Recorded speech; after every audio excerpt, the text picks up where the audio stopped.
out about the Defensive Player of the Week award?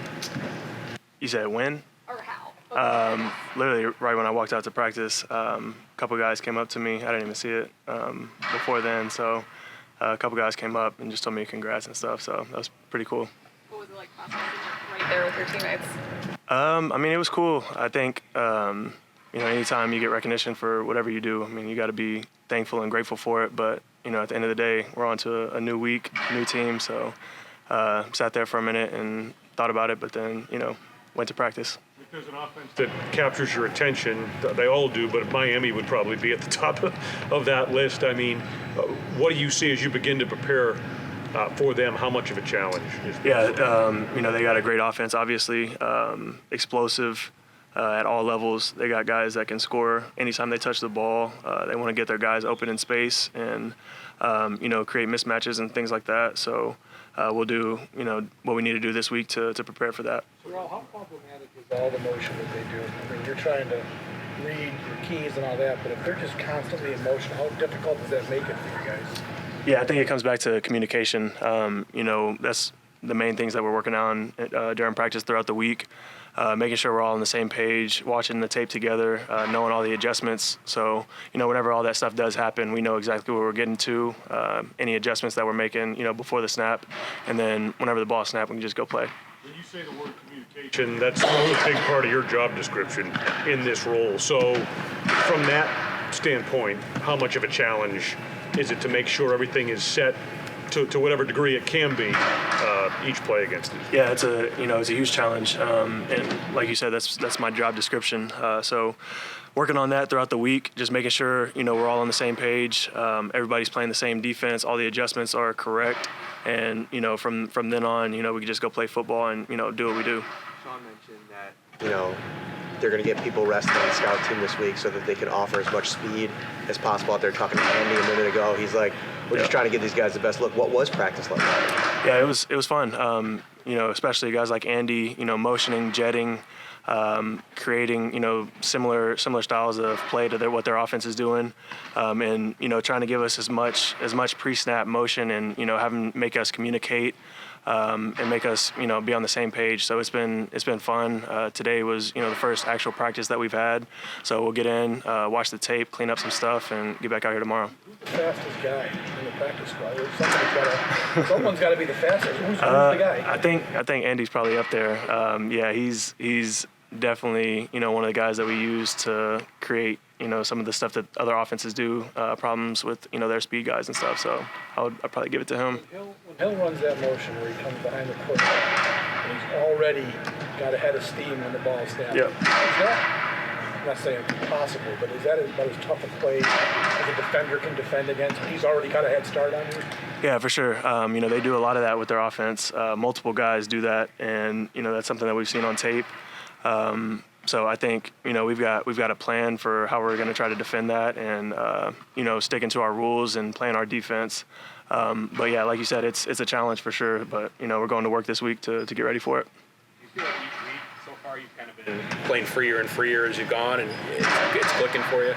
Yeah, for sure. I think just getting comfortable, being in the front of the huddle, giving the plays, talking pre-snap, getting everybody lined up and situated.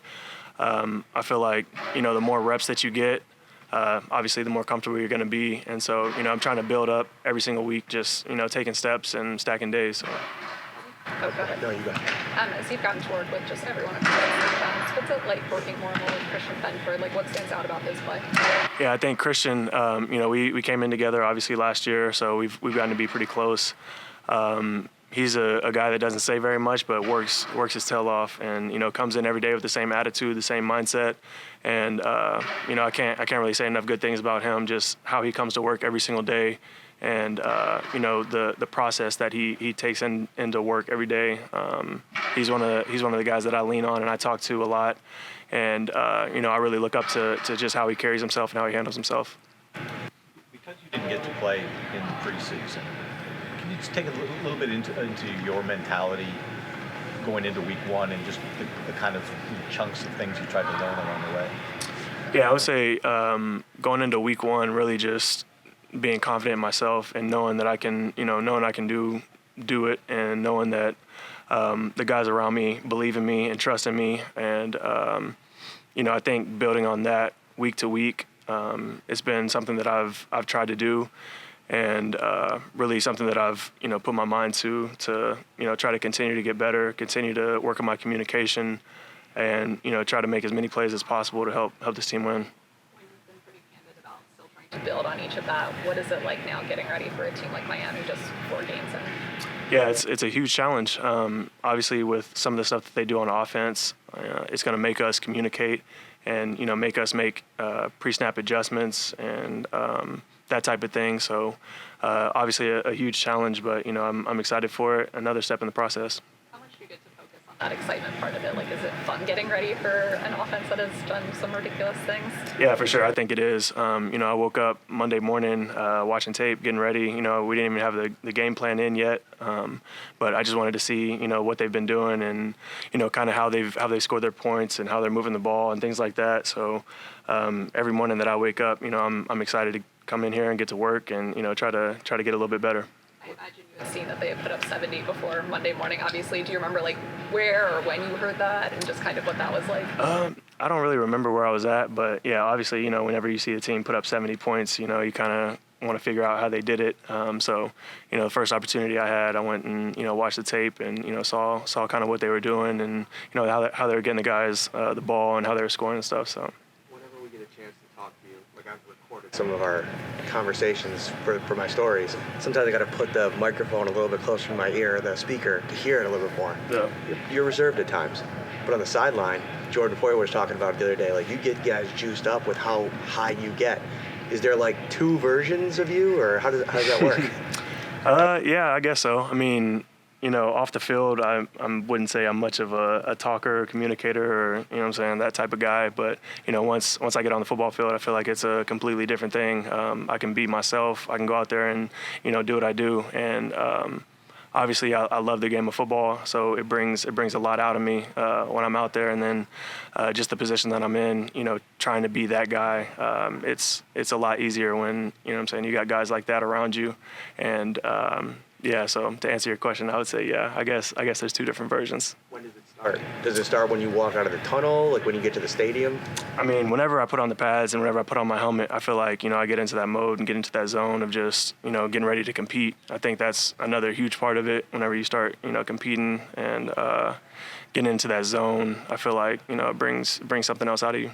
What makes a good communicator in the linebacker? Yeah, I would say clarity and confidence. Those are 2 things that I feel like throughout the summer, throughout OTAs, throughout training camp, that was, a couple of things that I've worked on is just being, more confident in myself and more confident that I know what I'm doing. I know the defense. I know what the coaches want us in. So I think those 2 things really, kind of trickle back to, being an effective communicator. Against an offense like Miami, what's the balance you look to strike between studying film, being prepared for everything they do, it's still trusting your instincts and being fast and aggressive because if you overthink something, that might be when they hit you for a big play? Yeah, I would say, throughout the week, you do as much studying and as much film as you can do. The coaches do a great job giving us a game plan and, honing in into the details of what they do and what we want to do to all of their different looks and adjustments. And then, once you get out there, the work, you put in the work. So I don't think you're thinking about it necessarily as much as you are throughout the week. And, more so on Sunday, you can go out there and just play.